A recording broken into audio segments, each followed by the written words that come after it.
ਸਤਨਾਮ ਸ੍ਰੀ ਵਾਹਿਗੁਰੂ ਸਾਹਿਬ ਜੀ। ਪਾਤਾਲਾ ਪਾਤਾਲ ਲਖ ਆਗਾਸਾ ਆਗਾਸ, ਓੜਕ ਓੜਕ ਭਾਲ ਥਕੇ ਵੇਦ ਕਹਿਨ ਇਕ ਬਾਤ। ਸਹਸ 18 ਕਹਿਨ ਕਤੇਬਾ, ਅਸਲੂ ਇਕ ਧਾਤ। ਲੇਖਾ ਹੋਏ ਤਾਂ ਲਿਖੀਐ, ਲੇਖੈ ਹੋਏ ਵਿਨਾਸ਼। ਨਾਨਕ ਵੱਡਾ ਆਖੀਐ, ਆਪੇ ਜਾਣੈ ਆਪ। ਨਾਨਕ ਵੱਡਾ ਆਖੀਐ, ਆਪੇ ਜਾਣੈ ਆਪ। ਵਾਹਿਗੁਰੂ ਜੀ ਕਾ ਖਾਲਸਾ, ਵਾਹਿਗੁਰੂ ਜੀ ਕੀ ਫਤਿਹ। ਸਾਹਿਬ ਗਰੀਬ ਨਵਾਜ ਜੁਗੋ ਜੁਗ ਅਟਲ ਧੰਨ ਧੰਨ ਸ੍ਰੀ ਗੁਰੂ ਗ੍ਰੰਥ ਸਾਹਿਬ ਜੀਆਂ ਦੀ ਮੁਕੱਦਸ ਬਾਣੀ ਦੀ ਚੱਲ ਰਹੀ ਲੜੀਵਾਰ ਕਥਾ ਦੇ ਤਹਿਤ ਪਾਵਨ ਬਾਣੀ ਜਪਜੀ ਸਾਹਿਬ ਜੀਆਂ ਦੀ 22ਵੀਂ ਪੌੜੀ ਦਾ ਮੂਲ ਪਾਠ ਆਪਾਂ ਪੜ੍ਹਿਆ ਤੇ ਸੁਣਿਆ ਹੈ। ਸਾਹਿਬ ਕਿਰਪਾ ਕਰਦੇ ਨੇ, ਮਾਲਕ ਨੇ ਜੋ ਕੁਝ ਪੈਦਾ ਕੀਤਾ ਹੈ ਉਹ ਆਪ ਜਾਣਦਾ। ਕਿੰਨਾ ਪੈਦਾ ਕੀਤਾ ਹੈ ਇਹ ਵੀ ਉਹ ਤੋਂ ਬਿਨਾਂ ਕੋਈ ਨਹੀਂ ਜਾਣਦਾ। ਇੱਥੋਂ ਤੱਕ ਕਿ ਧਾਰਮਿਕ ਰਹਿਬਰਾਂ ਨੇ ਧਾਰਮਿਕ ਗ੍ਰੰਥਾਂ ਅੰਦਰ ਦਰਜ ਕਰਨ ਦਾ ਵੀ ਯਤਨ ਕੀਤਾ ਹੈ, ਪਰ ਸਾਧ ਸੰਗਤ ਜੀ ਉਹ ਵੀ ਜਦੋਂ ਲੱਭਦੇ ਰਹੇ ਤੇ ਉਹਨਾਂ ਦੇ ਵੀ ਹੱਥ ਜਦੋਂ ਲੱਭਦਿਆਂ ਇਹ ਹੀ ਆਇਆ ਕਿ ਨਹੀਂ, ਇੱਥੇ ਵੀ ਬਸ ਨਹੀਂ। ਜਦੋਂ ਤੁਸੀਂ ਪਦਾਰਥ ਤੇ ਪਰਮਾਰਥ ਦੀ ਖੋਜ ਕਰਨ ਵਾਲੇ ਦੋਨਾਂ ਨੂੰ ਵੇਖੋਗੇ ਤੇ ਇਹ ਗੱਲ ਤੁਹਾਡੇ ਪਕੜ 'ਚ ਆ ਜਾਏਗੀ। ਸਾਇੰਟਿਸਟ ਪਦਾਰਥ ਦੀ ਖੋਜ ਕਰਦਾ ਹੈ, ਪਦਾਰਥ ਨੂੰ ਤੋੜਦਿਆਂ ਪਦਾਰਥ ਖਤਮ ਹੋ ਜਾਂਦਾ ਹੈ। ਪਰ ਸਾਧ ਸੰਗਤ ਪਦਾਰਥ ਦਾ ਅਖੀਰ, ਉਸ ਅਣੂ ਦਾ ਅਖੀਰ, ਉਸ ਕੁਆਰਕ ਦਾ ਅਖੀਰ, ਉਸ ਸਾਧ ਸੰਗਤ ਜੀ ਪਦਾਰਥ ਦੇ ਛੋਟੇ ਹਿੱਸੇ ਪਰਮਾਣੂ ਜਾਂ ਹਰੇਕ ਹਿੱਸੇ ਦਾ ਅਖੀਰ ਨਹੀਂ ਆਉਂਦਾ, ਨਹੀਂ ਲੱਭਦਾ ਅਖੀਰ। ਪਰ ਪਦਾਰਥ ਤੋੜਿਆ ਪਹਿਲਾਂ ਜਾਂਦਾ ਹੈ ਤੇ ਬਾਅਦ ਵਿੱਚ ਖਤਮ ਹੁੰਦਿਆਂ ਜਾਂਦਿਆਂ ਉਹਦਾ ਅਖੀਰਲਾ ਹਿੱਸਾ ਛੋਟਾ ਹੁੰਦਾ ਜਾਂਦਾ ਹੈ, ਪਰ ਖਤਮ ਨਹੀਂ ਹੁੰਦਾ। ਕਿਸੇ ਚੀਜ਼ ਦੀ ਹੋਂਦ ਖਤਮ ਨਹੀਂ ਹੁੰਦੀ। ਪਰਮਾਰਥ ਵਿੱਚ ਉਲਟ ਹੈ। ਇੱਥੇ ਗੱਲ ਤੋੜਨ ਤੋਂ ਨਹੀਂ, ਇੱਥੇ ਜੋੜਨ ਤੋਂ ਸ਼ੁਰੂ ਹੋਣੀ ਹੈ। ਉਧਰ ਵੱਡੀ ਚੀਜ਼ ਨੂੰ ਤੋੜਿਆ ਤੇ ਬਰੀਕ ਅਣੂ ਰਹਿ ਗਿਆ। ਇੱਥੋਂ ਸੂਖਮ ਨਾਲ ਜੁੜਨ ਤੋਂ ਯਤਨ ਸ਼ੁਰੂ ਕਰਨਾ ਹੈ ਤੇ ਇੱਕ ਦਿਨ ਸੂਖਮ ਨਾਲ ਮਨ ਜੁੜ ਜਾਂਦਾ, ਉਹਦਾ ਰੂਪ ਹੋ ਜਾਂਦਾ ਹੈ। ਤੇ ਸਾਹਿਬ ਕਿਰਪਾ ਕਰਦੇ ਨੇ, ਪਰ ਦੋਵਾਂ ਅੰਦਰ ਹੀ ਦੋਵਾਂ ਨੂੰ ਖੋਜਣ ਲਈ ਆਪਣਾ ਧਿਆਨ ਲਾਉਣਾ ਪੈਂਦਾ, ਦੋਵਾਂ ਨੂੰ ਬੈਠਣਾ ਪੈਂਦਾ। ਪਦਾਰਥ ਦੀ ਖੋਜ ਕਰਨੀ ਅਜੇ ਇਤਨੀ ਔਖੀ ਨਹੀਂ ਹੈ ਕਠਨ। ਵਿਗਿਆਨ ਦਾ ਰਾਹ ਵੀ ਸੌਖਾ ਰਾਹ ਨਹੀਂ ਹੈ, ਸਾਇੰਟਿਸਟ ਦਾ ਰਾਹ ਵੀ ਸੌਖਾ ਰਾਹ ਨਹੀਂ ਹੈ। ਜੇ ਆਪਾਂ ਕਹੀਏ ਵੀ ਕੇਵਲ ਬੰਦਾ ਧਾਰਮਿਕ ਹੋਵੇ ਤੇ ਉਹਨਾਂ ਦੇ ਗੁਣ ਜਾਂ ਉਹਨਾਂ ਦੀ ਗੱਲ ਨੂੰ ਪਰੇ ਕਰ ਦੇਵੇ, ਇਹ ਮੂਰਖਤਾ ਹੋਏਗੀ, ਪੱਖਪਾਤਤਾ ਹੋਏਗੀ। ਹੁਣ ਉਹਨਾਂ ਦਾ ਕੰਮ ਵੀ ਕਠਨ ਹੈ, ਮਾਰਗ ਔਖਾ ਹੈ। ਲੰਮਾ ਕਿੰਨੇ ਵਿਗਿਆਨੀ ਨੇ ਜਿਨ੍ਹਾਂ ਦੀ ਲੈਬੋਰਟਰੀ ਹੀ ਉਹਨਾਂ ਦੇ ਜੀਵਨ ਦਾ ਹਿੱਸਾ ਰਹੀ, ਕੇਵਲ ਉੱਥੇ ਹੀ ਰਹੇ ਹੋ। ਇਸ ਤਰੀਕੇ ਨਾਲ ਸਾਧ ਸੰਗਤ ਜੀ, ਪਰ ਉਹਨਾਂ ਦੇ ਔਖੇ ਸਮੇਂ ਅੰਦਰ ਇੱਕ ਗੱਲ ਸੁਖਾਲੀ ਹੈ ਕਿ ਪਦਾਰਥ ਨੂੰ ਖੋਜਣਾ ਹੈ, ਪਦਾਰਥ ਬਾਰੇ ਪਤਾ ਕਰਨਾ ਹੈ। ਤੇ ਫਿਰ ਕੀ ਹੈ, ਪਦਾਰਥ ਦਿਸਦਾ ਤੇ ਹੈ ਨਾ, ਭਰੋਸਾ ਤੇ ਵੱਜ ਗਿਆ ਨਾ। ਤਾਂ ਕਰਕੇ ਵਿਗਿਆਨ ਦੀ ਖੋਜ ਫਿਰ ਵੀ ਕੁਝ ਸੌਖੀ ਹੈ। ਉਹ ਠੋਸ ਤੋਂ ਚੱਲਦੇ ਨੇ, ਪਦਾਰਥ ਤੋਂ ਚੱਲਦੇ ਨੇ। ਜਿਹੜੀ ਚੀਜ਼ ਦਿਖਦੀ ਨਹੀਂ ਉਹਦੀ ਖੋਜ ਵਿਗਿਆਨ ਨਹੀਂ ਕਰ ਸਕਦਾ। ਹਾਂ, ਠੋਸ ਚੀਜ਼ ਨੂੰ ਲੱਭਦਿਆਂ ਉਹਦੇ ਚੋਂ ਕੁਝ ਲੱਭਦਿਆਂ ਅੱਗੇ ਕੁਝ ਐਸਾ ਆ ਜਾਂਦਾ ਜੋ ਅਣਦਿਸਦਾ ਹੈ। ਤੇ ਅਣਦਿਸਦਾ ਕਦੇ ਸਾਇੰਸ ਨੂੰ ਦਿਸਿਆ ਨਹੀਂ, ਉਹਨੇ ਨਾਂ ਦੇ ਦਿੱਤਾ ਡਾਰਕ ਮੈਟਰ। ਦੂਜੇ ਪਾਸੇ ਆਇਓ ਪਰਮਾਰਥ। ਸੰਤ ਜਨਾਂ ਨੇ, ਭਗਤ ਜਨਾਂ ਨੇ, ਗੁਰਮੁਖ ਜਨਾਂ ਨੇ, ਮਹਾਤਮਾ ਨੇ, ਰੱਬੀ ਪਿਆਰੇ ਰਿਸ਼ੀ ਮੁਨੀਆਂ ਨੇ ਜਦੋਂ ਪ੍ਰਭੂ ਦੀ ਖੋਜ ਸ਼ੁਰੂ ਕੀਤੀ ਹੈ, ਆਰੰਭ ਵਿੱਚ ਵਾਕਿਆ ਹੀ ਉਹ ਦਿਸਦਾ ਨਹੀਂ। ਅਣਦਿਸਦੇ ਤੇ ਭਰੋਸਾ ਕਰਕੇ ਉਹਦੀ ਖੋਜ ਕਰਨੀ ਬੜੀ ਔਖੀ ਗੱਲ ਹੈ। ਸੈਣ ਸਣ ਦਿਸਦੇ ਨੂੰ ਅਜ ਤੱਕ ਨਹੀਂ ਵੇਖ ਸਕੇ। ਤੇ ਧਰਮ ਰੱਬੀ ਪਿਆਰੇ ਸੰਤ ਗੁਰਮੁਖ ਜਨ ਉਹਨਾਂ ਨੇ ਅਣਦਿਸਦੇ ਤੇ ਭਰੋਸਾ ਕਰਕੇ ਉਹਨੂੰ ਜਪਣਾ ਸ਼ੁਰੂ ਕੀਤਾ। ਤੇ ਜਿਹਨੂੰ ਸੈਣ ਸਣ ਦਿਸਦਾ ਕਹਿੰਦੀ ਉਹਨੂੰ ਉਹਨਾਂ ਨੇ ਆਪਣੇ ਅੰਦਰ ਪ੍ਰਗਟ ਕਰ ਲਿਆ। ਆਪਣੇ ਅੰਦਰ ਪ੍ਰਗਟ ਕਰਕੇ ਵੀ ਜਦੋਂ ਉਹਨਾਂ ਨੇ ਸ਼ਬਦ ਕਹਿ ਗਿਆਨ ਦੁਨੀਆ ਨੂੰ ਦਿੱਤਾ, ਜਿਹੜੀ ਗੱਲ ਆਪਾਂ ਕਰਨੀ ਚਾਹੁੰਦੇ ਉਹਨਾਂ ਨੇ ਫਿਰ ਵੀ ਨਹੀਂ ਕਿਹਾ ਵੀ ਅਸੀਂ ਪੂਰਾ ਪਾ ਲਿਆ ਹੈ। ਉੱਥੋਂ ਸਹਿ ਬਖਸ਼ਿਸ਼ ਕਰਦੇ ਨੇ ਪਾਤਾਲਾ ਪਾਤਾਲ ਲਖ ਆਗਾਸਾ ਆਗਾਸ। ਇਸ ਪੰਕਤੀ ਅੰਦਰ ਜਿਹੜਾ ਲਖ ਸ਼ਬਦ ਹੈ ਨਾ, ਪਹਿਲੀ ਬੇਨਤੀ ਤਾਂ ਇਹ ਹੈ, ਇਹ ਦੇਹਲੀ ਦੀਪਕ ਹੈ। ਇਹ ਦੇਹਲੀ ਦੀਪਕ ਨੂੰ ਕਦੇ ਵੀ ਵਿਸ਼ਰਾਮ ਨਾਲ ਪੜਾਂਗੇ ਤੇ ਇੱਕ ਨਾਲ ਹੋ ਜਾਏਗਾ। ਠੀਕ ਹੈ, ਗੁਰਮੁਖ ਅਰਥ ਕਰਦੇ ਆ, ਭਾਵੇਂ ਦੋਵਾਂ ਨਾਲ ਜੋੜ ਦਿੰਦੇ ਨੇ, ਦੋਵਾਂ ਨਾਲ ਲੱਗੇ ਅਰਥ ਕਰਦੇ ਆ, ਪਰ ਪੜ੍ਹਨਾ ਇਕੱਠਾ ਹੈ। ਜੇ ਪੜਾਂਗੇ ਪਾਤਾਲਾ ਪਾਤਾਲ ਲਖ ਤੇ ਫਿਰ ਆਗਾਸਾ ਆਗਾਸ ਇਕੱਲੇ ਰਹਿ ਗਏ। ਜੇ ਪੜਾਂਗੇ ਪਾਤਾਲਾ ਪਾਤਾਲ ਲੱਖ ਆਗਾਸਾ ਆਗਾਸ, ਫਿਰ ਪਾਤਾਲਾਂ ਦੀ ਗਿਣਤੀ ਕੀ ਹੋਏਗੀ। ਦਿੱਲੀ ਦੀਪਕ ਹੈ ਤੇ ਦਿੱਲੀ ਦੀਪਕ ਤੇ ਵਿਆਕਰਨ ਵਾਲਿਆਂ ਨੂੰ ਪੁੱਛਿਓ, ਵਿਸ਼ਰਾਮ ਨਹੀਂ ਲੱਗਦਾ ਹੁੰਦਾ, ਉਹ ਪੰਕਤੀ ਇਕੱਠੀ ਹੁੰਦੀ। ਪਾਤਾਲਾ ਪਾਤਾਲ ਲਖ ਆਗਾਸਾ ਆਗਾਸ। ਹੁਣ ਹਰੇਕ ਧਰਮ ਦੇ ਰਹਿਬਰ ਨੂੰ ਜਿੰਨਾ ਜਿੰਨਾ ਨਜ਼ਰ ਆਇਆ ਉਹਨੇ ਉਹਨਾਂ ਦੱਸ ਦਿੱਤਾ। ਫਿਰ ਤੁਹਾਨੂੰ ਚੇਤੇ ਕਰਾਵਾਂ ਕਿ ਸਾਧ ਸੰਗਤ ਜੀ, ਜੋ ਡਾਰਵਨ ਨੂੰ ਦੱਸਿਆ ਉਹ ਆਇਨਸਟਾਈਨ ਨੂੰ ਨਹੀਂ ਦੱਸਿਆ। ਜੋ ਆਇਨਸਟਾਈਨ ਕੋਲ ਹੈ ਉਹ ਦੂਸਰੇ ਵਿਗਿਆਨੀ ਕੋਲ ਨਹੀਂ। ਹਰੇਕ ਦੀ ਆਪਣੀ ਦ੍ਰਿਸ਼ਟੀ ਹੈ, ਕਿਸੇ ਨੇ ਕੋਈ ਨਿਯਮ ਲੱਭਿਆ, ਕਿਸੇ ਨੇ ਕੋਈ ਲੱਭਿਆ। ਇਵੇਂ ਧਾਰਮਿਕ ਰਹਿਬਰਾਂ ਦੀ, ਪੈਗੰਬਰਾਂ ਦੀ, ਅਵਤਾਰੀ ਪੁਰਸ਼ਾਂ ਦੀ ਦੁਨੀਆ, ਉਹਨਾਂ ਨੂੰ ਜਿਸ ਤਰੀਕੇ ਨਾਲ ਜਿੱਥੋਂ ਤੱਕ ਦੱਸਿਆ ਉਹਨਾਂ ਨੇ ਆਪਣੀ ਗੱਲ ਕੀਤੀ ਹੈ। ਮੇਰੀ ਨਜ਼ਰ, ਮੇਰੀ ਨਿਗਾਹ, ਮੇਰੀ ਦ੍ਰਿਸ਼ਟੀ ਜਿੱਥੋਂ ਤੱਕ ਵੇਖਦੀ ਹੈ ਮੈਂ ਉਹਦਾ ਜ਼ਿਕਰ ਕਰ ਸਕਦਾ। ਤੇ ਮਨੁੱਖ ਦਾ ਸੁਭਾਅ ਅਣਦਿਸੇ ਦਾ ਜ਼ਿਕਰ ਕਿਵੇਂ ਕਰੇ ਜੋ ਦੱਸਦਾ ਹੀ ਨਹੀਂ। ਤੇ ਧਾਰਮਿਕ ਰਹਿਬਰੀ ਪੁਰਸ਼ਾਂ ਨੇ ਜਿਤਨਾ ਅਨੁਭਵ ਕੀਤਾ ਉਹਨਾਂ ਦੁਨੀਆ ਸਾਹਮਣੇ ਰੱਖਿਆ। ਇਸਲਾਮ ਮੰਨਦਾ ਰਿਹਾ 14 ਤਬਕ ਨੇ, 7 ਨੀਵੀਆਂ ਧਰਤੀਆਂ ਨੇ, 7 ਉੱਚੀਆਂ ਧਰਤੀਆਂ ਨੇ, ਭਾਵ ਆਕਾਸ਼ ਰੂਪ ਨੇ। ਸਾਹਿਬ ਕਹਿੰਦੇ ਨਹੀਂ, ਪਾਤਾਲਾਂ ਪਾਤਾਲ ਲਖ ਆਗਾਸਾਂ ਆਗਾਸ। ਲੱਖਾਂ ਹੀ, ਇੱਥੇ ਲੱਖ ਤੋਂ ਭਾਵ ਉਹ ਲੱਖ ਨਹੀਂ ਹੈ ਜਿਹਨੂੰ ਆਪਾਂ ਸਾਧ ਸੰਗਤ ਜੀ ਇਹ ਕਹਿ ਦਈਏ ਵੀ ਇਹ 100 ਹਜ਼ਾਰ ਹੋ ਗਿਆ ਤੇ ਲੱਖ ਹੋ ਗਿਆ। ਨਹੀਂ, ਜਿਵੇਂ ਅਸੰਖ ਦਾ ਹਿੰਦਸਾ, ਗਿਣਤੀ ਤੋਂ ਪਰੇ, ਸੰਖਿਆ ਤੋਂ ਪਰੇ। ਲੱਖ ਤੋਂ ਮੁਰਾਦ, ਲੱਖ ਤੋਂ ਭਾਵ ਹੈ ਜੋ ਲੱਖਿਆ ਨਹੀਂ ਜਾ ਸਕਦਾ। ਪਤਾ ਹੀ ਨਹੀਂ, ਲੱਖਣ ਤੋਂ ਪਾਰ ਪ੍ਰਮਾਤਮਾ ਹੈ ਤੇ ਉਹਨੇ ਜੋ ਬਣਾਇਆ ਕਿੰਨੇ ਕੋ ਪਤਾਲ ਨੇ ਤੇ ਕਿੰਨੇ ਕੁ ਆਗਾਸ ਨੇ ਉਹ ਜਾਣਦਾ ਹੈ। ਅਸੀਂ ਉਹਨੇ ਦਾ ਜ਼ਿਕਰ ਕਰਦੇ ਜਿਹੜੇ ਸਾਨੂੰ ਦੱਸਦੇ ਨੇ, ਜੋ ਦ੍ਰਿਸ਼ਟਮਾਨ ਨਹੀਂ, ਦ੍ਰਿਸ਼ਟੀ ਗੋਚਰ ਨਹੀਂ ਹੁੰਦੇ, ਉਹ ਵੀ ਬੇਅੰਤ ਨੇ। ਪਾਤਾਲਾਂ ਪਾਤਾਲ ਲਖ ਆਗਾਸਾ ਆਗਾਸ। ਹੁਣ ਇਹ ਕਿਹਨੇ ਜ਼ਿਕਰ ਕੀਤਾ? ਓੜਕ ਓੜਕ ਭਾਲ ਥੱਕੇ ਵੇਦ ਕਹਿਨ ਖਵਾਦ। ਵੇਦ ਤੋਂ ਮਤਲਬ ਹੈ ਕੋਈ ਧਾਰਮਿਕ ਗ੍ਰੰਥ, ਧਰਮ ਦਾ ਗਿਆਨ ਦੇਣ ਵਾਲੇ ਜਾਂ ਗਿਆਨਮਈ ਗ੍ਰੰਥ ਵੀ ਵਿਦਵਾਨ ਅਰਥ ਕਰਦੇ ਨੇ, ਜਿਨ੍ਹਾਂ ਦੇ ਕੋਲ ਵਿਦ ਤੋਂ ਬਣਿਆ ਸ਼ਬਦ ਹੈ। ਹੁਣ ਓੜਕ ਓੜਕ ਭਾਲ ਥੱਕੇ ਵੇਦ ਕਹਿਨ ਖਵਾਦ, ਉਹਨਾਂ ਨੇ ਵੀ ਲੱਭਿਆ, ਇੱਕ ਬਾਤ ਕਹੀ, ਇੱਕ ਗੱਲ ਕਹੀ ਵੀ ਥੱਕ ਗਏ ਆ ਭਾਲ ਕੇ, ਅਖੀਰ ਨਹੀਂ ਆ ਰਿਹਾ ਕਿਸੇ ਵੀ ਚੀਜ਼ ਦਾ। ਬੜੀ ਵਾਰ ਦਾਸ ਨੇ ਬੇਨਤੀ ਕੀਤੀ ਹੈ, ਅਖੀਰ ਤਾਂ ਮਨੁੱਖਾ ਸਰੀਰ ਦਾ ਨਹੀਂ ਆ ਰਿਹਾ, ਇਸ ਬੋਡੀ ਦਾ ਨਹੀਂ ਆ ਰਿਹਾ। ਇਹਦੇ ਅੰਦਰ ਕੀ ਕੁਝ ਹੈ? ਮੇਰੇ ਅੰਦਰ ਫਿਰ ਇਹ ਤੋਂ ਬਾਅਦ ਅਣਦਿਸ ਦਾ ਮਨ ਹੈ, ਇਹਦੇ ਅੰਦਰ ਪਤਾ ਨਹੀਂ ਕੀ ਕੁਝ ਪਿਆ। ਸਾਹਿਬ ਨੇ ਕਿਹਾ ਇਸ ਮਨ ਕੋ ਕੋਈ ਖੋਜੋ ਭਾਈ, ਮਨ ਖੋਜਤ ਨਾਮ ਨਾ ਵੈਨਤ ਪਾਈ। ਇਸ ਲਈ ਉਹਨਾਂ ਨੇ ਵੀ ਇੱਕ ਬਾਤ ਕਹਿ ਦਿੱਤੀ। ਇੱਕ ਬਾਤ ਕੀ ਕਹਿਣ ਲੱਗੇ, ਥੱਕ ਗਏ।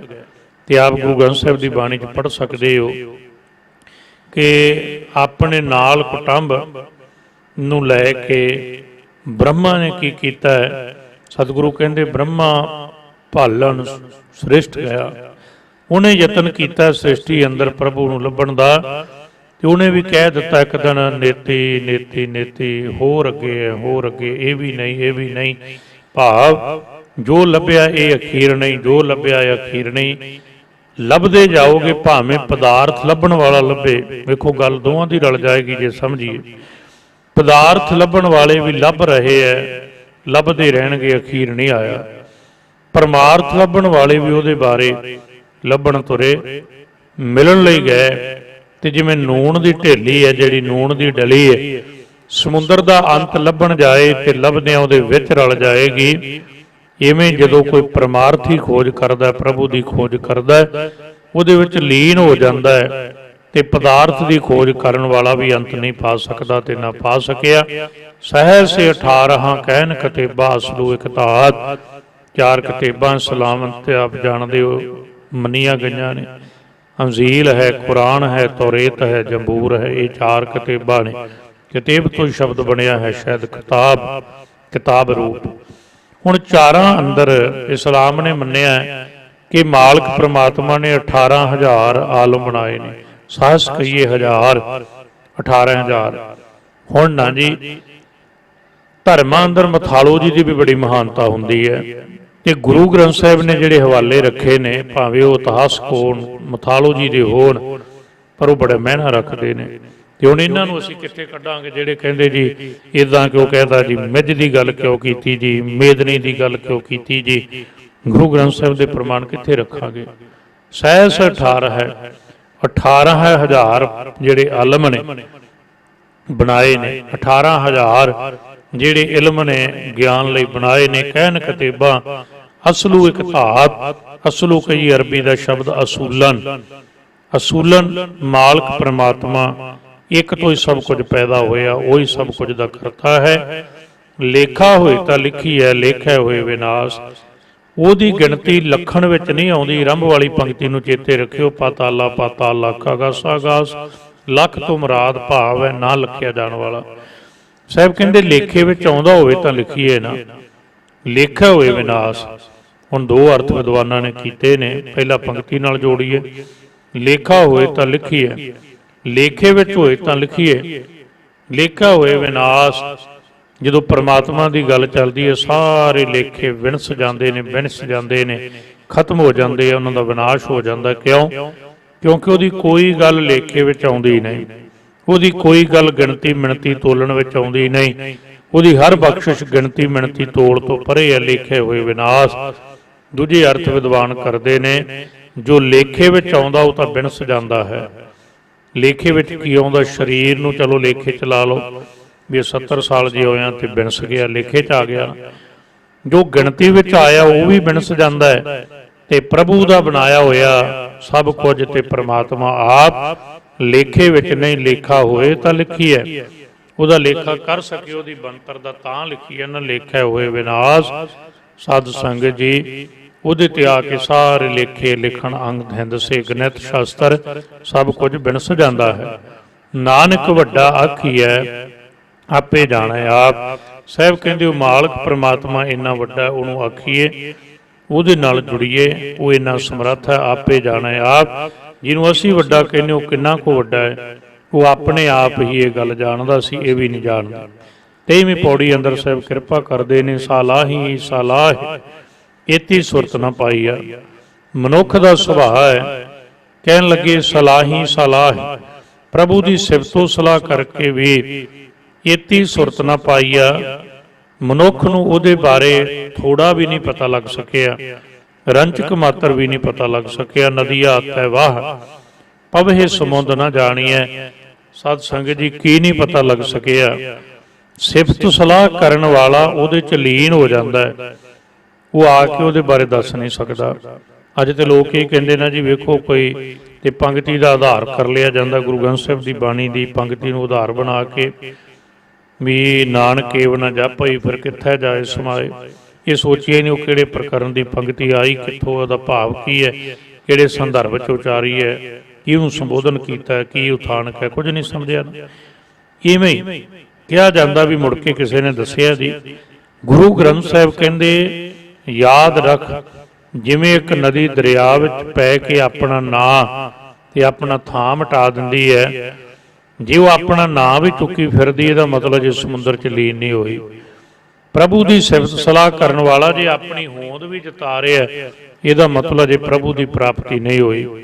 ਤੇ ਜਿਹਨੂੰ ਪ੍ਰਾਪਤੀ ਹੋ ਗਈ ਸਾਹਿਬ ਕਹਿੰਦੇ ਸਲਾਹੀ ਸਲਾਹ ਕਰਦੇ ਆ, ਉਹਨੂੰ ਤੇ ਪਤਾ ਹੀ ਨਹੀਂ ਲੱਗਦਾ ਉਹ ਕੌਣ ਹੈ, ਉਹਦੇ ਵਿੱਚ ਲੀਨ ਹੋ ਗਿਆ। ਉਦਾਹਰਣ ਦਿੱਤੀ ਹੈ ਜਿਵੇਂ ਨਦੀਆਂ ਅਤੇ ਵਾਹ, ਜਿਵੇਂ ਨਦੀਆਂ ਤੇ ਨਾਲੇ ਵਾਹੜੇ, ਪਵਹਿ ਸਮੁੰਦ, ਸਮੁੰਦਰ ਵਿੱਚ ਜਾ ਕੇ ਡਿੱਗਦੇ ਆ, ਨਾ ਜਾਣੀ ਹੈ ਮੁੜ ਕੇ ਜਾਣੇ ਨਹੀਂ ਜਾਂਦੇ।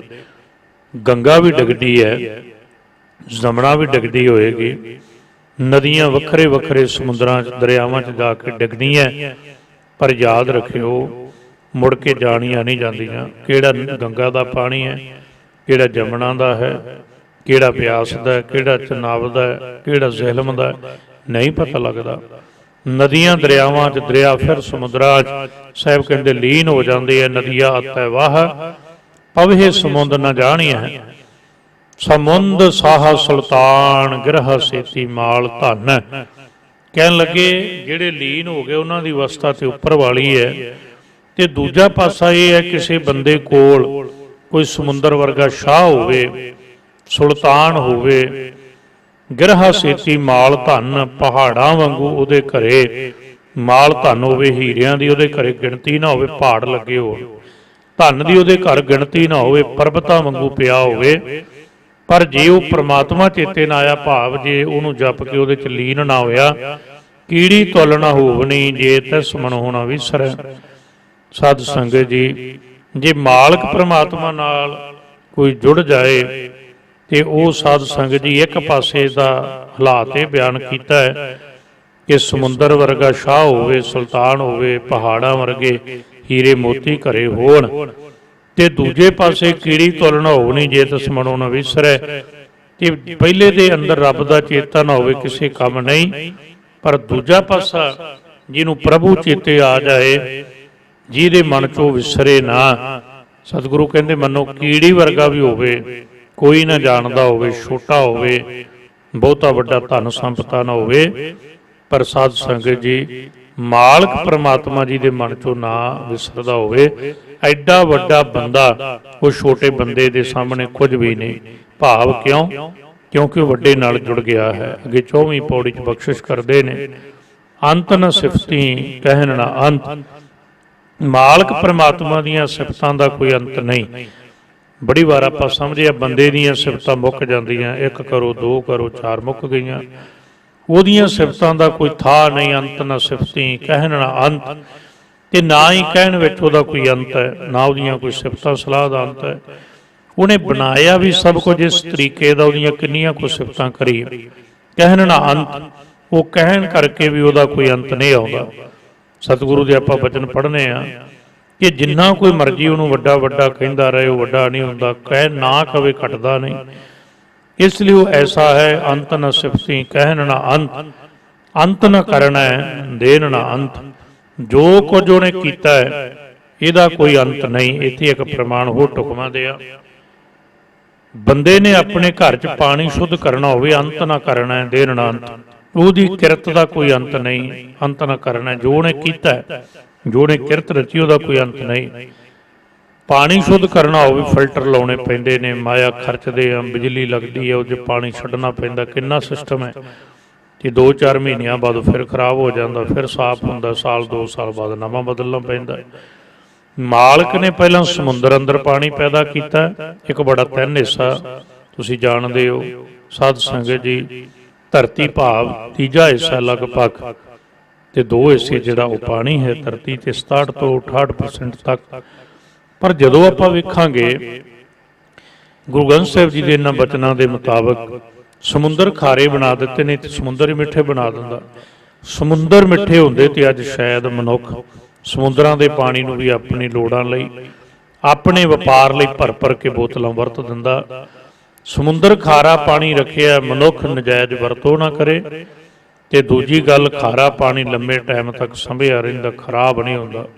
ਬਰਫਾਂ ਵੀ ਜੰਮ ਜਾਂਦੀਆਂ ਸਮੁੰਦਰਾਂ 'ਚ, ਤੁਸੀਂ ਵੇਖਦੇ ਹੋ। ਉੱਦਾਂ ਦਾ ਉੱਦਾਂ ਫਿਰ ਰਹਿੰਦਾ, ਭਾਵੇਂ ਉੱਪਰਲੀ ਤਹਿ ਤੇ ਹੁੰਦੀ ਬਰਫ, ਵੱਖਰਾ ਵਿਸ਼ਾ। ਉਹ ਤੋਂ ਬਾਅਦ ਵਾਸ਼ਪੀਕਰਨ ਹੁੰਦਾ ਹੈ। ਇਸੇ ਸਮੁੰਦਰ ਦੇ ਖਾਰੇ ਪਾਣੀ ਨੂੰ ਬੱਦਲ ਹਵਾ ਚੁੱਕਦੀ ਹੈ, ਬੱਦਲਾਂ ਦਾ ਰੂਪ ਕਰ ਦਿੰਦੀ ਹੈ, ਬੱਦਲ ਹੋ ਜਾਂਦੇ ਹੈ। ਖਾਰਾ ਪਾਣੀ ਹੀ ਸਪੇਸ ਵਿੱਚੋਂ ਮਿੱਠਾ ਹੋ ਕੇ ਡਿੱਗਦਾ। ਸਾਇੰਸ ਦਾ ਆਪਣਾ ਵੱਖਰਾ ਨਿਯਮ ਹੈ, ਪਰ ਅੰਤ ਨਾ ਕਰਨਾ ਹੈ। ਹੁਣ ਕਾਹਦੇ ਨਾਲ ਮਿੱਠਾ ਕੀਤਾ? ਤੇ ਸਭ ਤੋਂ ਵਧੀਆ ਜਿਹੜਾ ਪਾਣੀ ਹੈ ਫਿਲਟਰ ਦਾ ਮੰਨਿਆ ਜਾਂਦਾ, ਉਹ ਬਾਰਿਸ਼ ਦਾ ਹੈ। ਖੇਤੀ ਲਈ ਵੀ, ਮਨੁੱਖ ਲਈ ਵੀ, ਧਰਤੀ ਲਈ ਵੀ। ਇਸ ਲਈ ਜੋ ਕੁਝ ਉਹਨੇ ਕੀਤਾ ਹੈ, ਤੇ ਸਾਧ ਸੰਗਤ ਜੀ ਉਹਨੇ ਇੱਕ ਥਾਂ ਤੇ ਸਮੁੰਦਰ ਹੈ, ਦੂਜੇ ਥਾਂ ਤੇ ਹੈ ਹੀ ਨਹੀਂ, ਉਹ ਲੋਕ ਤੇ ਪਿਆਸੇ ਰਹਿ ਜਾਂਦੇ। ਸਭ ਨੂੰ ਫਿਰ ਇੱਕੋ ਜਿਹਾ ਵਰਤਾਇਆ ਹੈ ਬਾਰਿਸ਼ ਦੇ ਰਾਹੀਂ। ਜਿਹਨੂੰ ਸਮੁੰਦਰ ਨਹੀਂ ਦਿੱਤੀ ਉਹਨੂੰ ਬਾਰਿਸ਼ ਦੇ ਦਿੱਤੀ ਹੈ। ਬਦਲਾਂ ਦੇ ਰੂਪ ਸਭ ਨੂੰ ਬਰਾਬਰ ਦਿੱਤਾ ਹੈ। ਦੇਨ ਨਾ ਅੰਤ, ਜੋ ਕੁਝ ਉਹਨੇ ਦਿੱਤਾ ਹੈ ਫਿਰ ਉਹਦਾ ਵੀ ਅੰਤ ਨਹੀਂ। ਨਾ ਉਹਦੇ ਕਰਨ ਦਾ ਅੰਤ ਹੈ। ਹੁਣ ਕਈ ਵਾਰੀ ਦਾਸ ਬੇਨਤੀ ਕਰਦਾ ਇੱਦਾਂ ਦੀਆਂ ਵਿਚਾਰਾਂ ਵਿੱਚ ਸਾਰੇ ਸੱਪ ਜ਼ਹਿਰੀਲੇ ਹੁੰਦੇ ਤੇ ਸ਼ਾਇਦ ਮਨੁੱਖਾ ਜਾਤੀ ਨਾ ਬਚਦੀ, ਅੰਤ ਨਾ ਕਰਨਾ। ਉਹਨੇ ਐਸਾ ਨਹੀਂ ਕੀਤਾ। ਫਿਰ ਸਾਧ ਸੰਗਤ ਜੀ, ਦੇਨ ਨਾ ਅੰਤ ਉਹਨੇ ਐਸੀਆਂ ਬਖਸ਼ਾਂ ਦਿੱਤੀਆਂ, ਤਰ੍ਹਾਂ ਤਰ੍ਹਾਂ ਦੇ ਫਲ ਫਰੂਟ ਦਿੱਤੇ। ਕਿਸੇ ਚੀਜ਼ ਨੂੰ ਪੈਦਾ ਕਰਕੇ ਉਹਦੀ ਸੇਫਟੀ, ਉਹਦੀ ਸਿਕਿਉਰਿਟੀ ਵੀ ਨਾਲ ਦਿੱਤੀ ਹੈ। ਪਹਿਲੋਂ ਦੇਤ ਹੈ ਜੰਤੋ ਪਾ, ਪਹਿਲੋਂ ਦੇਤ ਹੈ ਰਜਕ ਸੰਭਾਹਾ, ਪਿੱਛੋਂ ਦੇਤ ਹੈ ਜੰਤੋ ਪਾਹਾ। ਉਹਦੀਆਂ ਦਾਤਾਂ ਦਾ ਵੀ ਅੰਤ ਨਹੀਂ। ਤੇ ਮਨੁੱਖ ਨੂੰ ਕਿਹਾ ਜੀਓ ਪਾਏ ਪਿੰਡ ਜਿਨ ਸਾਜਿਆ, ਦਿੱਤਾ ਪਹਿਨਣ ਖਾਣ। ਇਹ ਬਖਸ਼ਿਸ਼ਾਂ ਉਹਨੇ ਦਿੱਤੀਆਂ ਨੇ। ਭਾਵ ਉਹਦੇ ਕਰਨ ਦਾ ਵੀ ਅੰਤ ਨਹੀਂ, ਉਹਦੇ ਦੇਣ ਦਾ ਵੀ ਅੰਤ ਨਹੀਂ। ਕਿਹੜੇ ਤਰੀਕੇ ਨਾਲ ਚੀਜ਼ਾਂ ਦਿੱਤੀਆਂ ਸਾਧ ਸੰਗਤ ਜੀ। ਦੇਖੋ ਕਈ ਵਾਰੀ ਮੈਂ ਬੇਨਤੀ ਕਰਨਾ ਤੁਹਾਨੂੰ, ਆਕਸੀਜਨ ਤੇ ਹਾਈਡਰੋਜਨ ਹੈ, ਇਹਨਾਂ ਦੋਹਾਂ ਤੋਂ ਹੀ H2O ਪਾਣੀ ਬਣਦਾ ਹੈ। ਤੇ ਸਾਧ ਸੰਗਤ ਜੀ, ਇਹ ਦੋਵੇਂ ਹੀ ਜਿਹੜੀਆਂ ਅੱਗ ਲਾਉਣ ਦੇ ਵੀ ਕੰਮ ਆਉਂਦੀਆਂ। ਆਕਸੀਜਨ ਨਾ ਹੋਵੇ ਅੱਗ ਤਾਂ ਵੀ ਨਹੀਂ ਮੱਚਦੀ, ਹਾਈਡਰੋਜਨ ਨਾ ਹੋਵੇ ਤਾਂ ਵੀ ਨਹੀਂ ਮੱਚਦੀ। ਇਹਨਾਂ ਨਾਲ ਹੀ ਅੱਗ ਲੱਗਦੀ ਹੈ, ਇਹਨਾਂ ਨਾਲ ਹੀ ਬੁਝਦੀ ਹੈ। ਇੱਥੋਂ ਸਮਝਣ ਦੀ ਲੋੜ ਹੈ, ਪਦਾਰਥ ਨਾਲ ਹੀ ਮਨ ਵਿੱਚ ਵਿਕਾਰ ਪੈਦਾ ਹੁੰਦੇ ਨੇ, ਤ੍ਰਿਸ਼ਨਾ ਪੈਦਾ ਹੁੰਦੀ ਹੈ, ਤੇ ਪਦਾਰਥ ਨਾਲ ਹੀ ਭੁੱਖ ਬੁਝਦੀ ਹੈ। ਅੰਤ ਨਾ ਕਰਨਾ, ਦੇਰ ਨਾ ਅੰਤ। ਉਹਦੇ ਕਰਨ ਦਾ ਵੀ ਅੰਤ ਨਹੀਂ, ਉਹਦੀ ਕਿਰਤ ਦਾ ਵੀ ਅੰਤ ਨਹੀਂ। ਫਿਰ ਦਰਖਤ ਬਣਾ ਦਿੱਤੇ। ਸਭ ਤੋਂ ਵੱਡੀ ਗੱਲ, ਕਾਰਬਨ ਡਾਈਆਕਸਾਈਡ ਮਨੁੱਖ ਛੱਡਦਾ, ਦਰਖਤ ਖਿੱਚੀ ਜਾਂਦੇ ਨੇ ਤੇ ਆਕਸੀਜਨ ਬਣਾ ਕੇ ਦੇਈ ਜਾਂਦੇ ਨੇ। ਆਕਸੀਜਨ ਮਨੁੱਖ ਲਈ ਜਾਂਦਾ, ਇੱਕ ਦੂਜੇ ਤੇ ਨਿਰਭਰ ਕਰ ਦਿੱਤਾ। ਜਦੋਂ ਉਹ ਵੀ ਕਾਰਬਨ ਡਾਈਆਕਸਾਈਡ ਹੀ ਛੱਡਦੇ ਹੁੰਦੇ ਫਿਰ ਕੀ ਕਰਦੇ? ਉਹ ਛੱਡਦੇ ਨੇ ਤੇ ਰਾਤ ਨੂੰ ਛੱਡਦੇ ਨੇ। ਕੁਝ ਦਰਖਤਾਂ ਦੀਆਂ ਕਿਸਮਾਂ ਐਸੀਆਂ ਜਿਹੜੀ ਇਕੱਲੀ ਆਕਸੀਜਨ ਹੀ ਛੱਡਦੇ ਨੇ। ਭਾਵ ਕੀ ਹੈ, ਜੇ ਆਪਾਂ ਕੱਲੀ ਕੱਲੀ ਗੱਲ ਵੱਲ ਤੁਰੀਏ, ਕੀੜੇ ਮਕੌੜਿਆਂ ਵੱਲ ਬੜੀ ਅਹਿਮੀਅਤ ਹੈ, ਪਸ਼ੂ ਪੰਛੀਆਂ ਦੀ ਬੜੀ ਅਹਿਮੀਅਤ ਹੈ, ਮਨੁੱਖਾ ਜ਼ਿੰਦਗੀ ਵਿੱਚ ਵੀ। ਸਾਹਿਬ ਕਹਿੰਦੇ ਅੰਤ ਨਾ ਕਰਨਾ, ਦੇਣ ਨਾ ਅੰਤ। ਅੰਤ ਨਾ ਵੇਖਣ, ਸੁਣਨ ਨਾ ਅੰਤ। ਨਾ ਹੀ ਵੇਖਣ ਵਿੱਚ ਅੰਤ ਆਉਂਦਾ ਹੈ। ਅੱਖਾਂ ਦੀ ਦ੍ਰਿਸ਼ਟੀ ਖਤਮ ਹੋ ਜਾਂਦੀ ਇੱਕ ਦਿਨ, ਪਰ ਉਹਦੀ ਬਣਾਈ ਸ੍ਰਿਸ਼ਟੀ ਵਿੱਚ ਇੰਨੀ ਸੁੰਦਰਤਾ, ਇੰਨਾ ਰਸ, ਇੰਨਾ ਆਨੰਦ, ਉਹਦਾ ਸਾਹਿਬ ਜੀ ਦੇ ਅੰਮ੍ਰਿਤ ਬਚਨਾਂ ਮੁਤਾਬਕ ਕੋਈ ਅੰਤ ਨਹੀਂ ਆਉਂਦਾ। ਸੁਣਨ ਨਾ ਅੰਤ। ਇਹ ਸੰਗੀਤ ਦੀਆਂ ਧੁਨਾਂ, ਇਹ ਸਮੁੰਦਰਾਂ ਦੀਆਂ, ਸਾਗਰਾਂ ਦੀਆਂ ਲਹਿਰਾਂ ਦਾ ਖੜਾਕ, ਸੁਣਨ ਵਿੱਚ ਵੀ ਅੰਤ ਨਹੀਂ। ਸੰਗੀਤ ਸੁਣਨ ਵਿੱਚ ਵੀ ਅੰਤ ਨਹੀਂ। ਉਹਦਾ ਐਸਾ ਸੰਗੀਤ ਬਣਾਇਆ ਹੋਇਆ। ਸੰਗੀਤ ਵੀ ਉਹਨੇ ਬਣਾਇਆ। ਹਵਾ ਬਾਹਰ ਤੋਂ ਵੱਜਦੀ, ਅੰਦਰੋਂ ਆਵਾਜ਼ ਹੋ ਕੇ ਪ੍ਰਗਟ ਹੁੰਦੀ। ਇੱਥੋਂ ਮਨੁੱਖ ਨੇ ਜਿੰਨੇ ਵੀ ਸਾਧ ਸੰਗਤ ਜੀ ਸਾਜ਼ ਬਣਾਏ ਨੇ, ਭਾਵੇਂ ਉਹ ਤੰਤੀ ਹੋਣ, ਭਾਵੇਂ ਉਹ ਪੱਖੇ ਵਾਲੇ ਹੋਣ, ਜਿੱਦਾਂ ਹਾਰਮੋਨੀਅਮ ਵਗੈਰਾ ਹੈ। ਗੱਲ ਮੁਕਾਓ, ਅੰਤ ਨਾ ਵੇਖਣ, ਸੁਣਨ ਨਾ ਅੰਤ। ਅੰਤ ਨਾ ਜਾਪੈ ਕਿਆ ਮਨ ਮੰਤ। ਮਨ ਦੇ ਨੰਨੇ ਦੀ ਸਿਹਾਰੀ ਮਨ ਵਿੱਚ ਅੰਤ ਨਹੀਂ ਆਉਂਦਾ। ਕੋਈ ਜਾਪੈ, ਅੰਤ ਨਾ ਜਾਪੈ। ਇਹ ਗੱਲ ਦਾ ਵੀ ਨਹੀਂ ਪਤਾ ਲੱਗਦਾ ਵੀ ਕਿਆ ਮਨ ਮੰਤ, ਮਾਲਕ ਦੇ ਮਨ ਵਿੱਚ ਕੀ ਹੈ, ਕੀ ਮੰਤ ਹੈ, ਕੀ ਗੱਲ ਹੈ, ਕੀ ਕਰਨਾ ਚਾਹੁੰਦਾ। ਤੇ ਜੇ ਹੀ ਨਹੀਂ ਪਤਾ ਵੀ ਉਹਦੇ ਮਨ 'ਚ ਕੀ ਹੈ, ਇੱਥੇ ਆ ਕੇ ਸਾਰੀ ਜੋਤਿਸ਼ ਵਿਦਿਆ ਫੇਲ ਹੋ ਜਾਂਦੀ ਹੈ। ਇੱਥੇ ਆ ਕੇ ਸਾਰੀਆਂ ਪੇਸ਼ੀਨ ਗੋਈਆਂ, ਭਵਿੱਖ ਤੇ ਬੋਲ ਕਰਨ ਵਾਲੇ ਸਾਰੇ ਫੇਲ ਹੋ ਜਾਂਦੇ। ਕਿਉਂ? ਕਿਉਂਕਿ ਪਤਾ ਹੀ ਨਹੀਂ ਉਹਦੇ ਮਨ ਵਿੱਚ ਕੀ ਹੈ। ਪਤਾ ਹੀ ਨਹੀਂ ਉਹਨੇ ਕੀ ਕਰਨਾ। ਬੀਓ ਪੂਛਣਾ ਮਸਲਤ ਧਰੈ, ਜੋ ਕੁਛ ਕਰਨਾ ਸੋ ਆਪੇ ਕਰੇ। ਇਸ ਲਈ ਸਾਹਿਬ ਕਹਿੰਦੇ ਇਸ ਪਾਸੇ ਵੀ ਉਹਦਾ ਕੋਈ ਅੰਤ ਨਹੀਂ ਹੈ, ਉਹਦਾ ਕੋਈ ਪਾਰਾਵਾਰ ਨਹੀਂ ਹੈ, ਤੇ ਨਾ ਹੀ ਪਤਾ ਲੱਗਦਾ ਅੰਤ ਨਾ ਜਾਪੈ ਕਿਆ ਮਨ ਮੰਤ। ਕਿੰਨੀ ਵਾਰ ਅਫਵਾਹਾਂ ਉੱਡੀਆਂ, ਸਾਡੇ ਪ੍ਰਚਾਰਕ ਲੋਕਾਂ ਨੇ, ਸਿੱਖ ਧਰਮ ਦੇ ਖੋਣ ਵਾਲਿਆਂ ਨੇ ਵੀ ਉਡਾਤੀਆਂ। ਇੰਨੇ 2020 'ਚ, 2017 'ਚ, 12 'ਚ ਦੁਨੀਆ ਖਤਮ ਹੋ ਜਾਣੀ। ਇਹਦਾ ਮਤਲਬ ਤੈਨੂੰ ਪਤਾ ਲੱਗਿਆ ਭਲਿਆ ਵੀ ਪਰਮਾਤਮਾ ਦੇ ਮਨ 'ਚ ਕੀ ਹੈ? ਨਹੀਂ, ਉਹ ਤੇ ਆਪ ਹੀ ਜਾਣਦਾ ਉਹਨੇ ਕੀ ਕਰਨਾ ਹੈ। ਉਹਨੇ ਨਾ ਤਾਂ ਅਜੇ ਤੱਕ ਤਾਂ ਇਹ ਨਹੀਂ ਪਤਾ ਲੱਗਾ ਵੀ ਸ੍ਰਿਸ਼ਟੀ ਬਣੀ ਕਦੋਂ ਹੈ। ਜਾ ਕਰਤਾ ਸ੍ਰਿਸ਼ਟੀ ਕੋ ਸਾਜੇ ਆਪੇ ਜਾਣੇ ਸੋਈ। ਤੇ ਨਾ ਹੀ ਇਹ ਪਤਾ ਵੀ ਉਹਨੇ ਕਰਨਾ ਕੀ ਹੈ। ਜਾਪਾਨ ਦੁਨੀਆ ਦੀ ਏਡੀ ਵੱਡੀ ਟੈਕਨੋਲੋਜੀ, 84 ਸੈਂਕੜ ਦੀ ਸੁਨਾਮੀ ਨੇ ਸਭ ਕੁਝ ਤਹਿਸ਼ ਨਹਿਸ਼ ਕੀਤਾ। ਇਸ ਲਈ ਸ੍ਰਿਸ਼ਟੀ ਕਦੋਂ ਖਤਮ ਹੋਣੀ, ਕਿਵੇਂ ਹੋਣੀ, ਕਿੱਦਾਂ ਪਰਲੋ, ਸਭ ਉਹ ਜਾਣਦਾ ਹੈ, ਬਣਾਉਣ ਵਾਲਾ ਜਾਣਦਾ। ਅੰਤ ਨਾ ਜਾਪੈ ਕਿਆ ਮਨ ਮੰਤ। ਅੰਤ ਨਾ ਜਾਪੈ ਕੀਤਾ ਆਕਾਰ। ਜਿਹੜਾ ਆਕਾਰ ਬਣਾਇਆ, ਜੋ ਕੁਝ ਬਣਾਇਆ, ਸਾਹਿਬ ਕਹਿੰਦੇ ਇਹਦਾ ਅੰਤ ਨਹੀਂ। ਅਸੀਂ ਆਪਣੇ ਦੇਸ਼ ਨੂੰ, ਆਪਣੀ ਧਰਤੀ ਨੂੰ ਬਹੁਤ ਵੱਡਾ ਮੰਨਦੇ ਆ, ਪਰ ਯਾਦ ਰੱਖੋ, ਕਹਿੰਦੇ ਮਾਲਕ ਦੀ ਦਰਗਾਹ ਵਿੱਚ ਨਾ, ਕਿਸੇ ਨੂੰ ਪੁੱਛਿਆ ਸੀ, ਮਾਲਕ ਦੀ ਦਰਗਾਹ ਵਿੱਚ ਸਾਧ ਸੰਗਤ ਜੀ, ਜਿਹੜਾ ਸੂਰਜ ਹੈ ਉਹ ਰੇਤ ਦੇ ਜ਼ਰੇ ਵਰਗਾ ਹੈ।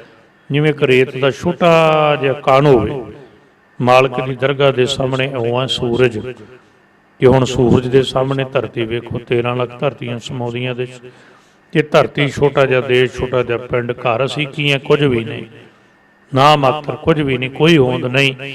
इसलिए साहब कहते जा अंत न जापै कीता आकार ਉਹਦੇ आकार का भी अंत नहीं है।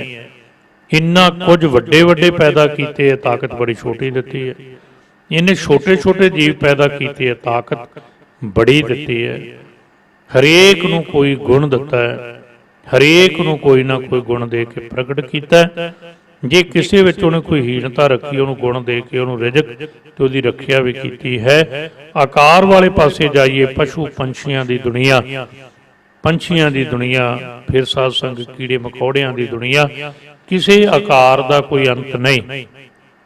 अंत न जापै पारावार सत संगत जी साहब कहते ना ही वो कोई पारावार का अंत है जानिया ही नहीं जा सकता की कुछ बना के बैठा है। फिर एक गल ध्यान च लियावां 10% हुण तक लभ्या जो कुछ बाकी सब कुछ डार्क मैटर स्पेस विच ते कदे पढ़िओ मनुखी दिमाग विच इन्नी साध संगत जी मैमोरी पैदा की है ब्रेन अंदर कहते इहदियां हार्ड डिस्कां समझदिओ जां डिस्कां बना के रख लईए ना CD डिस्कां एक एक मनुखी ब्रेन चो साध संगत इन्नियां डिस्कां पैदा होणगीआं धरती तो लैके चंद्रमा तक वह ढेर लग जाएगा जे चिणदे जाइए एक दे उपर भाव पता ही नहीं कितना कुछ।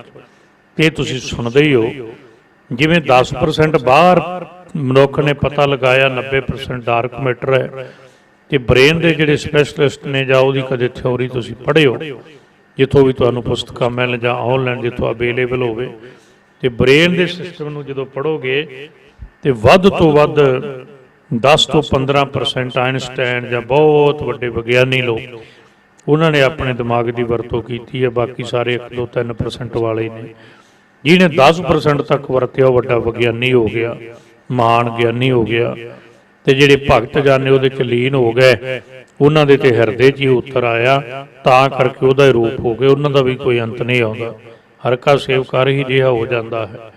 इसलिए अंत न जापै पारावार ਉਹਦੇ आकार का भी अंत नहीं पारावार ਉਹਦੀ ਸਮਰੱਥਾ ਦਾ ਉਹਦੇ ਬਲ ਦਾ भी अज तक कोई अंत नहीं पा सकिया।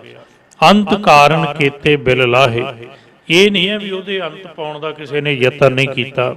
साहब कहते बड़िया ने यतन किया है मनुख भी तो कर ही रहा ना स्पेस खोज रहा समुद्र खोज ले पहाड़ खोज ले पर अंत नहीं मिल रहा। अंत कारण केते बिल लाहे तड़फदे है पदार्थ की खोज करने वाले भी ते परमार्थ की खोज करने वाले भी पर जिहड़ा भी अंत लभन चलेगा सुख नहीं सुख है उहदे विच लीनता बिल लाउंदे ने जिहड़े अंत लभदे ने ते आनंद माणदे ने जिहड़े उहनूं कहंदे ने तू बेअंत को विरला जाना उहदे रस नूं माणदे ने ताकि अंत ना पाए जाए। बिल लाउंदे रह ते बिल लाउंदे चले गए पर साहिब कहंदे उहदा अंत नहीं पा सके। इहो अंत ना जाने कोई साहिब कहते इस अंत नूं कोई नहीं जान सकता भाव बेअंत है उहदा अंत नहीं पाया जा सकता उहदे बारे पूरा जानिया नहीं जा सकता। जो कुछ उहदे बारे जानिया जाएगा अधूरा होएगा। बहुता कहीए बहुता होए उहनूं जिन्ना ही बहुता कहते जावांगे भी इन्ना लभ गया बहुता होए होर अगे होएगा फिर अगों लभांगे फिर अगे होएगा वो बहुत बहुत विखाणी है वो छोटा हुंदा ही नहीं।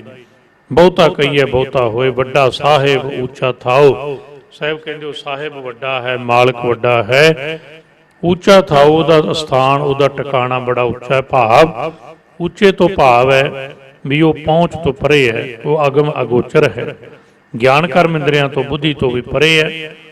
फिर उन्होंने पकड़िया किदां जा सकता प्राप्त किदां किया जा सकता ऊंचे उपर ऊंचा नाओ वो उच्चे तो उपर ਉਹਦਾ नाम ना उच्चा है वो नाम द्वारा ਉਹਦੇ ਵਿੱਚ जुड़िया जा सकता ਜਿਹੜਾ ਇੰਨਾ ਉੱਚੇ ਸਥਾਨ ਤੇ ਹੈ। ਹੁਣ ਜੇ ਉਹਨੂੰ ਕਿਸੇ ਨੇ ਮਿਲਣਾ ਹੋਵੇ ਤੇ ਮਿਲੇ ਕਿਦਾਂ ਜਿਹਦਾ ਅੰਤ ਹੀ ਨਹੀਂ ਪਾਇਆ ਜਾ ਸਕਦਾ ਜਿਹੜਾ ਬੜੇ ਉੱਚੇ ਟਿਕਾਣੇ ਵਾਲਾ ਉੱਚੇ ਥਾਉ ਵਾਲਾ ਸਾਹਿਬ ਕਹਿੰਦੇ ਉਹਦੇ ਨਾਮ ਨਾਲ ਜੁੜ ਕੇ ਉੱਚੇ ਉੱਪਰ ਉੱਚਾ ਨਾਉ ਉਹਦੇ ਨਾਲ ਉੱਚੇ ਦੇ ਉੱਪਰ ਭਾਵ ਉਹਦੇ ਬਰਾਬਰ ਉਹਦੇ ਵਰਗਾ ਉਹਦਾ ਨਾਮ ਹੈ ਉੱਚਾ है। ਇਹ ਬੜਾ ਉੱਚਾ ਹੋਵੇ कोई ਉਹਦੇ ਨਾਮ ਨਾਲ ਜੁੜ ਕੇ ਕੋਈ ਏਡਾ ਵੱਡਾ ਉੱਚਾ ਹੋ ਜਾਏ। ਇੱਕ ਨਾਮ ਹੀ ਸਾਧਨ ਹੈ, ਨਾਮ ਹੀ ਇੱਕ ਐਸਾ ਜ਼ਰੀਆ ਹੈ, ਨਾਮ ਹੀ ਇੱਕ ਐਸਾ ਥਾਂ ਹੈ, ਰਾਹ ਹੈ, ਸਾਧਨ ਹੈ, ਜਿਹਦੇ ਨਾਲ ਜੁੜ ਕੇ ਉਹਦੇ ਜਿੰਨੇ ਉੱਚੇ ਹੋਇਆ ਜਾ ਸਕਦਾ। ਭਾਵ ਉਹਦੇ ਸ਼ਰੀਕ ਬਣਨਾ ਨਹੀਂ, ਉਹਦੇ 'ਚ ਲੀਨ ਹੋਇਆ ਜਾ ਸਕਦਾ। ਇਹ ਬੜਾ ਉੱਚਾ ਹੋਇਆ ਕੋਏ, ਤੇ ਜਿਹੜਾ ਹੋ ਜਾਂਦਾ ਫਿਰ ਉਹਨੂੰ ਪਤਾ ਲੱਗਦਾ ਤੇ ਸੂਚੇ ਖੋ ਜਾਣਾ ਸੋਏ। ਹੁਣ ਕੋਈ ਉਹਦੇ ਜਿੰਨਾ ਉੱਚਾ ਹੋਵੇ ਤਾਂ ਹੀ ਉਹਦੇ ਵਰਗਾ ਹੋ ਸਕਦਾ ਨਾ, ਉਹਨੂੰ ਜਾਣ ਲਏਗਾ, ਉਹਦੇ ਵਿੱਚ ਲੀਨ ਹੋ ਜਾਏਗਾ, ਪਰ ਫਿਰ ਵੀ ਉਹ ਮੁੜ ਕੇ ਨਹੀਂ ਦੱਸ ਸਕਦਾ, ਕੇਵਲ ਕਹਿ ਸਕਦਾ ਬਹੁਤ ਉੱਚਾ ਹੈ। ਕਿੰਨਾ ਉੱਚਾ ਇਹ ਉਹ ਵੀ ਬਿਆਨ ਨਹੀਂ ਕਰ ਸਕਿਆ। ਤੇ ਸੂਚੇ ਕੋ ਜਾਣਾ ਸੋਏ, ਜੇ ਵੱਡ ਆਪ ਜਾਣਾ ਆਪ ਸਾਹਿਬ ਕਹਿੰਦੇ ਜਿੰਨਾ ਵੱਡਾ ਉੱਚਾ ਹੈ ਉਹ ਆਪ ਹੀ ਜਾਣਦਾ ਹੈ, ਉਹਦਾ ਕੋਈ ਅੰਤ ਨਹੀਂ ਪਾ ਸਕਦਾ। ਤੇ ਕਿੱਦਾਂ ਪ੍ਰਾਪਤੀ ਹੋ ਸਕਦੀ? ਨਾਨਕ ਨਦਰੀ ਕਰਮੀ ਦਾਤ। ਸਾਹਿਬ ਕਹਿੰਦੇ ਉਹਦੀ ਬਖਸ਼ਿਸ਼ ਨਾਲ ਜੁੜ ਕੇ, ਉਹਦੀ ਨਜ਼ਰ ਨਾਲ ਜੁੜ ਕੇ ਸਾਧ ਸੰਗਤ ਜੀ ਕੋਈ ਮਾਲਕ ਪ੍ਰਮਾਤਮਾ ਦੀ ਪ੍ਰਾਪਤੀ ਕਰ ਸਕਦਾ ਹੈ। ਨਾਨਕ ਨਦਰੀ ਕਰਮੀ ਦਾਤ, ਉਹਦੀ ਨਜ਼ਰ ਆ ਜਾਏ, ਉਹਦੀ ਮਿਹਰਮਤ ਹੋ ਜਾਏ ਤੇ ਸਾਧ ਸੰਗਤ ਜੀ ਕਰਮੀ ਦੀ ਦਾਤ, ਬਖਸ਼ਿਸ਼ ਦੀ ਦਾਤ ਮਿਲ ਜਾਏ, ਤਾਂ ਹੀ ਫਿਰ ਸਾਧ ਸੰਗਤ ਉਹਦੇ ਨਾਲ ਜੁੜ ਕੇ ਕੋਈ ਉਹਦੇ ਵਰਗਾ ਹੋ ਸਕਦਾ, ਉਹਦੇ 'ਚ ਲੀਨ ਹੋ ਸਕਦਾ ਹੈ। ਇੰਨੀਆਂ ਬੇਨਤੀਆਂ ਸਤਿਗੁਰੂ ਦੇ ਇਹਨਾਂ ਬਚਨਾਂ ਮੁਤਾਬਕ ਪ੍ਰਵਾਨ ਕਰਨੀਆਂ, ਹੋਈਆਂ ਬੇਅੰਤ ਭੁੱਲਾਂ ਦਾਸ ਦੀਆਂ ਸਮਝ ਕੇ ਛੱਡ ਦੇਣੀਆਂ। ਬਚਨ ਸਾਹਿਬ ਦੇ ਜਾਣ ਕੇ ਹਿਰਦਿਆਂ ਤੇ ਵਸਾ ਲੈਣੇ। ਦੇਹੋ ਸਜਣ ਆਸੀਸੜੀਆਂ ਜੋ ਹੋਵੇ, ਸਭ ਸਿਓ ਮੇਲ। ਵਾਹਿਗੁਰੂ ਜੀ ਕਾ ਖਾਲਸਾ, ਵਾਹਿਗੁਰੂ ਜੀ ਕੀ ਫਤਿਹ।